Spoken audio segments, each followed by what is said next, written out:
आज दुपारी साधारणतः 2 वाजण्याच्या दरम्यान एक मिसिंग मुलगी झाली असे समाजामध्ये एक मेसेज गेला. त्याच्यानंतर त्या घरच्यांनी साधारणतः 1-2 तास 4 वाजेपर्यंत शोधण्याचा प्रयत्न केला. परंतु त्यानंतर घरच्यांनी तक्रार दिल्यानंतर डिपार्टमेंट इथं हजर झालं आणि डिपार्टमेंटबरोबर आम्ही सगळे त्यांच्याबरोबर मदत करत होतो.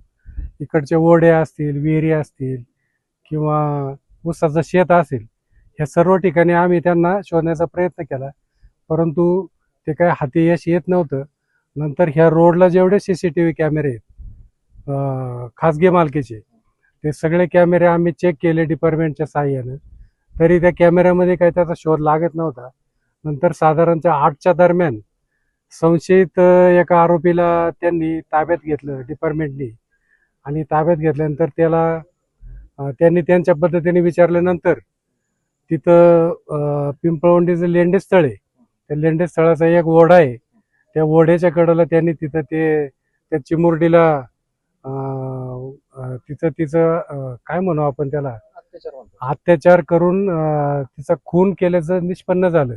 आणि त्यांनी ते जागा स्पॉट दाखवला आणि त्याच्यानंतर ते क्लिअर झालं का ह्या व्यक्तीनेच हे सगळं केलेलं आहे.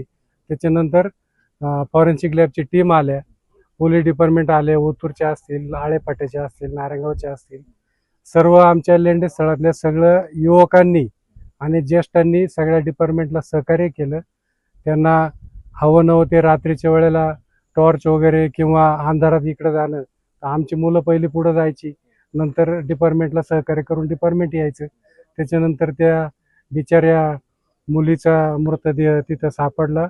त्याच्यानंतर फॉरेन्सिकची लॅब तिथं गेली आणि हा सगळा घटनाक्रम पाहिल्यानंतर प्रत्येक व्यक्तीचं मन हे हेलावून गेले. अगदी आपल्या घरातली एखादी चिमुरडी जावी अशा प्रकारची सगळ्यांची एक मानसिकता तयार झाली होती. आणि त्याच्यातून एक अतिशय दुर्दैवी घटना आहे.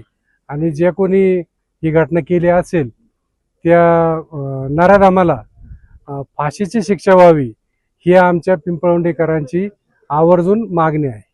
आरोपी स्वतः सोबत फिरत होता, माहिती तुम्ही पण पाहिलं ना? हो हो. CCTV चेक करण्यासाठी फिरत किती म्हणायचं धाडस म्हणजे? त्याचं हाईट एवढी आहे साहेब, ज्या वेळेला आम्ही पहिला CCTV चेक करायला गेलो त्यावेळेला तो आरोपी समोर बसला होता.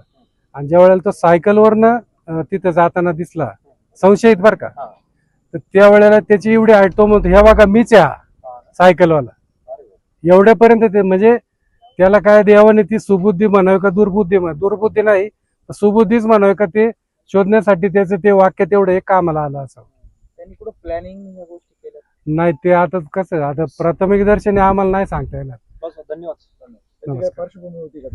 पार्श्वभूमी आता तो शेतीत काम करणारा मुलगा, त्याची पार्श्वभूमी तरी आपण म्हणजे असं कधी जाणवलं नाही आमच्या पिंपळवंडीकरांना. कारण ज्याला गरज लागेल त्या शेतकऱ्याकडे तो कामाला जायचा रोजंदारीने आणि परत घरी जायचे संध्याकाळी. आता इथले बरेचसे लोक अशी आहेत का ती रोजंदारीने कामं करतात. साधारणतः 20 ते 25 वर्षाचं वय असावं त्याचं. आणि ते चिमुरडीचं बालिकेचं 10 वर्ष, ती मला वाटतं 4थीला होती ना, 4थीला होती ती. नातेसंबंध ओळख काय नाही, तो फक्त आमच्या मळ्यातल्या, आमच्याकडेच जनरली ती लोक कामाला जास्त असतात, ते पाहण्यातला होता. आणि हा असं करेल असं कोणाला कधीही वाटलं नव्हतं.